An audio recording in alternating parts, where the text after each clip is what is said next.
Check Podcasts.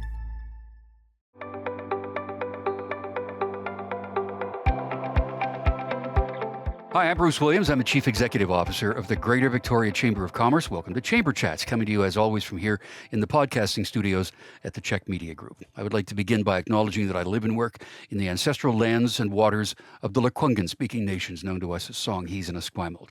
And Chamber Chats is made possible by the support of Island Savings, a division of First West Credit Union who are redefining what banking means for people, community, and the world. We are a Navy town. We are a military town. Everywhere you look, you see the signs of the Canadian Navy, and it's been here for a long time, and they play a huge part in our community. I want to talk about that today with a couple of people. First of all, proud to introduce Captain Kevin Whiteside, who is the base commander at CFB Esquimalt, and also a member of the Chamber Board. Actually, Captain, good morning. How are you? Great, Bruce. Thanks so much for having us on today. And my partner in crime, Chief Petty Officer First Class, Susan Frisbee. She's the base Chief Petty Officer. So we do everything together as the command team. And we're coming to you today from Lekwungen traditional territory as well, specifically Kasapsum, the Esquimalt, and Songhees nations. Very cool. Thank you for that. So very often, Captain, the base commander is referred to as the region's 14th mayor, because we have 13 municipalities, then we have the base, of course. So how is your role as base commander similar to that of a mayor? Thanks for the question, Bruce. I think you and I have talked about this not on air a little bit. I could barely compare myself to the 13 incredible mayors that we have in our region. But being included and even jokingly referred to as the 14th mayor is an absolute honor. I have the opportunity to meet with the mayors monthly, and I'll tell you that the concerns of their constituents and our local communities are very similar to those that our workforce here of about 6,500 people plus their families, so a footprint of about 13,000 people. We share the same interests and concerns, and the ability to talk about those with the other mayors is a true honor, and I think that's how we can move forward together. And CPO Frisbee, tell us about your role on the base. What does that mean? So my role on the base is absolutely to support Kevin in pretty much everything he does, but also to be a conduit and an honest conduit and broker to people and what's affecting them and how they're doing, whether it's morale or discipline or any kind of policy changes and how that's affecting them. So I can tell Kevin the honest truth and we can actually know what's happening with our people and with the core at MARPAC formation and move forward with that. Yeah, MARPAC is Maritime Forces Pacific. We'll just point out. Yeah. Yes. So how does the operation at Esquimalt compare to the size of other facilities across Canada, other bases? It's a great question, Bruce. By population, we're the third largest in Canada, and that's only third to CFB Halifax, which is larger. They actually have more ships than us as well. That's based on kind of an older thought of the Atlantic being the more important of the two oceans, as we know that things are shifting geopolitically. But I would say that we're the biggest in BC, and that's important to us as well. So you talk about being the biggest in BC, but actually the purview of CFB Esquimalt extends beyond Victoria, right? Tell me about that. It does. So CFB Esquimalt, and I'm guilty of this as well, spending most of my career out at sea. I always thought the Canadian Forces Base Esquimalt was just here at Naden. But I've since learned, and Sue has taught me, that we actually have 23 different sites in BC. So from an island perspective, we're here at Naden. We also have a large footprint in Colwood, out towards Metchosin in Rocky Point, where our ammunition depot is. Heading up island towards Nanoose, we have the Canadian Forces Maritime Test and Evaluation Range. That's just outside of Nanaimo. We go as far up as Haida Gwaii, and then on the mainland with Aldergrove and Matsqui as well. So that's just mentioned a few of the 23. We also have lodger units that we support logistically, like 443 Maritime Helicopter Squadron out in Sydney, and many of the reserve units around the island and in BC as well. So CPO Frisbee, within the matrix of the people on the base, I mean, the job ranges are like it's a little city. There's one of everything there. Tell me about some of the jobs that people do on the base that may not be all that apparent to us. So it's funny because obviously we think it is a parent, but we are like a little mini city and could do so many things ourselves. We have our own finance, which we call base controller, but and the formation has a counterpart, but they kind of control our finances. We have cooks, we have the ability for people to see medical team at the base hospital throughout the day on an operational basis. And we also have a dental capacity to help our members with dentistry. And then, of course, the more fun stuff, we have gyms, we have an arena, there's a pool, fantastic pool and arena. So we have everything to support people mentally, physically, and then also administratively throughout the base. So we can kind of become our self-sustaining unit should we have to be if there's any kind of emergency response needed throughout CFB, throughout Esquimalt or Victoria or BC. So people hearing that there's a base hospital, they may not have known that. Tell me about the base hospital. As with everyone else, we are limited in our doctor capacity at the time, but we have a number of doctors who can help our members. And that's with physical ailments or any kind, like think cold, flu, vaccination clinic. We have a vaccination clinic that can help our members. And there's also a mental health portion of our base hospital now who are helping our members recognize and go through mental health treatments.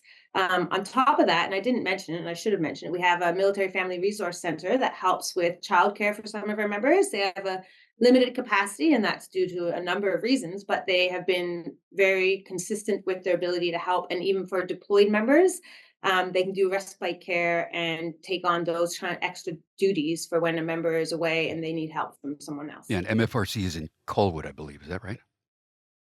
That's correct. One other quick thing, and I'm going to move along. When we drive past the main gate, very often you'll see a sign of a store called CANEX. What's CANEX? It's we always speak in acronyms, as you know, Bruce. So it's just like a small department store. You can get all of your necessities there, but also expanded, kind of like catalog shopping. There's furniture, bicycles. You can buy tires for your vehicles there. You can get small amounts of groceries, clothing, etc. So a small footprint there, but really cool in terms of supporting our members.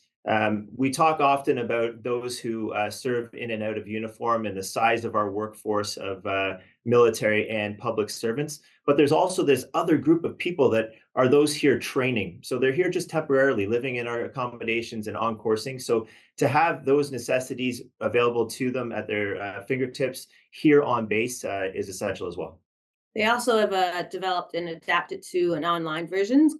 They say it's like a mini Amazon, but where people can go on and purchase things online, and they give a avenue for our members to do credit, like equal payments. And I think often it's without any penalties. So that's actually supporting our members a little better when it comes to purchasing, making big purchases, whether it's electronics or furniture or anything. Okay, you can also get your hair cut there because I saw the sign Yeah. at the gate. It's a great point. I'll expand on that, Bruce, because it is one-stop shop. So in that facility, there's financial assistance for our members. That's in terms of financial planning and also helping to recover.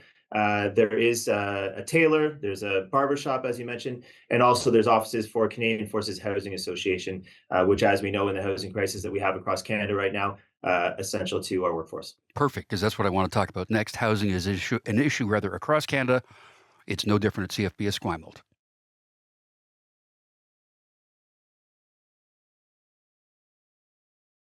Our guests today on Chamber Chats are talking all about Canadian Forces Base Esquimalt. Captain Kevin Whiteside is the base commander. He's with us.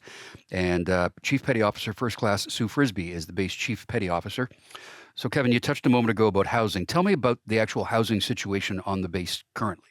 So we mentioned earlier on in our conversation, Bruce, that we have 23 properties that comprise CFB Esquimalt, 1,500 buildings across those sites, 710 of which are residential housing units, which are also commonly referred to as military housing.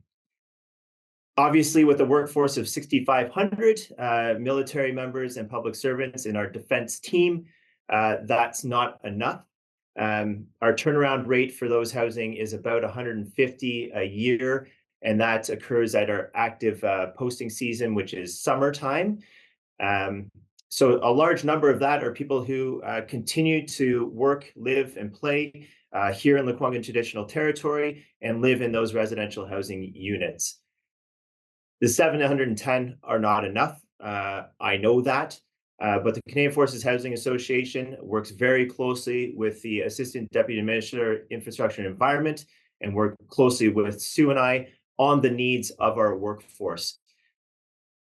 Land here at CFB Esquimalt is talked about extensively. We know that in Budget 2024 as well, where there's an entire page about it, and that just speaks to the importance thereof.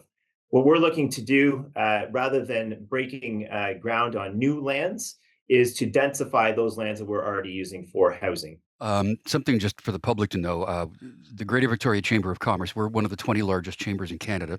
We're working right now with the chamber in Halifax to send some messaging to the government that they need to increase the funding available for military housing. $300 million was committed in the federal budget, but that's over 20 years. That's $15 million a year, and that's just not enough in our opinion. So we are working, as I say, with the Halifax Chamber, and we've been in touch with other chambers in other military communities who are also supporting that plan. So that will go forward in October through us as well. Okay, now back on the base. CPO Frisbee, we talked about the jobs and the matrix of jobs that are there. The economic benefit that the base injects into our economy is staggering. Things like wages and benefits and the third-party contracts, all that spending. Tell me about that. Tell me about the value of the wages and the benefits and that sort of thing that are paid every year. I think the value of the CFB Esquimalt being a community in of itself somewhat is that we are creating a collaborative relationship with the communities around us. So it's kind of like having the Olympics in a sense but we're always present. So we give back to the economy with just living within the economy. So you'll see our members live and I think some live as far as Nanaimo at times, but often like Duncan just over the Malahat and all around the Southern Islands. So we're well dispersed, but also living in the community, being part of the communities and recognizing what's needed in the communities. As I said, there's a lot of people who are involved within their own little communities when it comes to doing volunteer work and how they can help and how they exist. And that's not solely because the military is what they want to do. So they're giving back. And as people come and go, we bring, I guess, new life to communities and new life or new experiences to communities with the people coming from all over the nation to work here and live here. Yeah, absolutely. And they're all being paid to be here too. And at the same time, Kevin, there's construction projects, the jetty project, for example, that's a lot of money that's being injected into this community. It really is, Bruce. So our economic impact, and you're very close friends with some of my predecessors. Commodore Sam Sater was a logistician, so he really helped develop our understanding of our economic impact in the area. To give some numbers, our spending impact in the area, both direct and indirect, is about $611 million. So massive. Our average annual salary is around the $440 million mark. So a lot goes into us, and a lot from us goes back into our community as well. So you mentioned about the Alpha and Bravo Jetty project. So that's about a $1.1 billion project. And just to show the amount that is invested into what we do so that we can support those who go on operations. Bravo Jetty is near completion. We expect that to be commissioned somewhere around the October timeframe.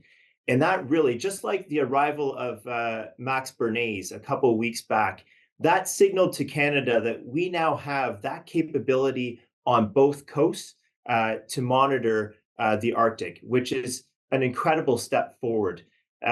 Bravo Jetty, once that is commissioned, that's also indicative of the National Shipbuilding Strategy and that program that we are ready now to bring alongside that Arctic Offshore Patrol ship, the Joint Support Ship, which will be launched sometime in November and is being built just close to us here in Vancouver.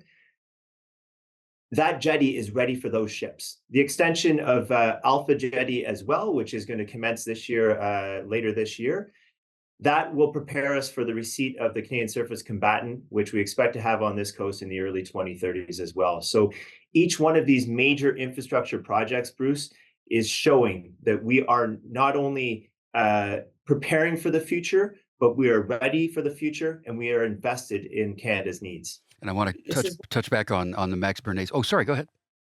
No, so this is why he has the title of the 14th mayor. Oh, it's got it Very all good for got it all gathered together there. Yeah, the Max Bernays is the ship that was recently dedicated by the Princess Royal, Princess Anne, and Kevin, you and I were at a ceremony with her. In fact, we'll talk about that in a second. But let's bear in mind that you are also part of the national defense system of this country, and I want to talk about that next.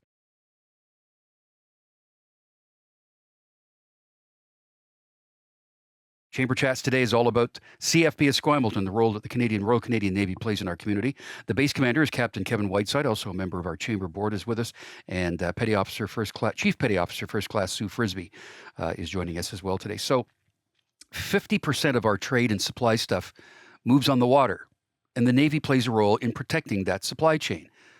Tell me about that. So our numbers differ a little bit, Bruce, because Okay. my numbers show that 90% of international trade goes by sea. Okay. That is extremely important. You know, I'm so glad to have Sue here today. She's an incredible teammate. But the reason why she and I are together here and this command team, I think, goes back to 2022, when 2 Canadian ships were deployed to the Indo-Asia Pacific region. His Majesty's Canadian ship Winnipeg, which Sue was the coxswain, so that's the highest ranking non-commissioned member on that ship, but a member of the leadership team. And I was on board His Majesty's Canadian ship Vancouver as the commanding officer. Our role over there was really the purpose of your question.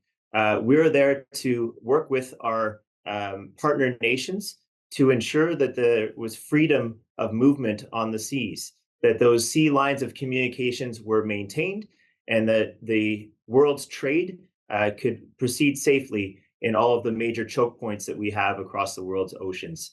So that's the purpose that we're out there every day. You know, we talk about our coastline, which is 234,000 kilometers. It's one of the biggest coastlines of any nation out there. Us needing a navy, that coastline alone speaks to it. But what we do is far beyond just the domestic need of a navy. We're working with our coalition navies all the time in the Pacific, the Atlantic, and all the world's oceans and waterways, maintaining freedom of navigation on the seas and those open lines of communication so that the world's trade can continue. Great. We talked briefly just a second ago about the fact that the Princess Royal was here to help in the dedication of the Max Bernays, being a part of the fleet. CPO Frisbee, tell me about the matrix of the ships that are based at CFB Esquimalt. We see them all different shapes and sizes, and that big one that's tied up at the fueling dock in Colwood right now. But how many ships are based here, and what's the matrix of them? There's a multitude of ships based here, primarily our frigates, and that those are, you know, our warfighting capable ships. Then we have some maritime coastal defense vessels. They have historic use in the reserves unit, and we've modified them and are using them for reg force and reserve force training now, so that we can be more of a collaborative network in moving forward with our, I guess, the Royal Canadian Navy and the Canadian Armed Forces. Then we also have a lot of smaller vessels, orcas, for training the naval warfare officers. They're smaller. You'll see them go into little harbors around Vancouver Island quite often, and that's just training navigation and some other avenues. We have a couple submarines. One right now is operational, and I think the other one is still being in our maintenance period. And and then of course the one that you mentioned over at F Jetty, who just came around, Max Bernays. And then the Asterix. The Asterix comes. She's borrowed right now on loan to us, but she kind of maneuvers from the east to the west coast, and she's actually on the west coast, I think, for the next year to two. That's right, heading off on RIMPAC. Heading off on RIMPAC to help, and she's a replenisher. She'll help fuel the ships at sea, and she could also maneuver parts or food should it become necessary. And I listened to your 2020 podcast with Commodore Sater this morning. So in terms of numbers, Bruce, you're tracking that Sam mentioned 19. Yeah. So the addition of Max Bernays and Asterix here right now, the number is 21. Great. We have so much more to talk about, and we're going to have to do that another time. But I just want to say that you two are a great example of the fact that the military is a great career option. And if people want to consider that, they can reach out to CFB Esquimalt, to the base commander's office, or just go online and look into military careers. Thank you for your service. Thank you for all you do. Thank you for everything that your members do in our community. We would not be the same place without them, and we appreciate your time here today. Captain Kevin Whiteside is the base commander of CFB Esquimalt, and Chief Petty Officer First Class Sue Frisbee is the base Chief Petty Officer. Thank you both. Thank you so much, Bruce, and thank you for everything that the Chamber does with you as CEO supporting us. As we mentioned throughout this podcast, Bruce, we have members throughout all of our communities, and the support of the Chamber to what we do is imperative and so much appreciated. Thanks so much. Thank you both so much. All right, I'm Bruce Williams. We'll see you again for another Chamber Chat.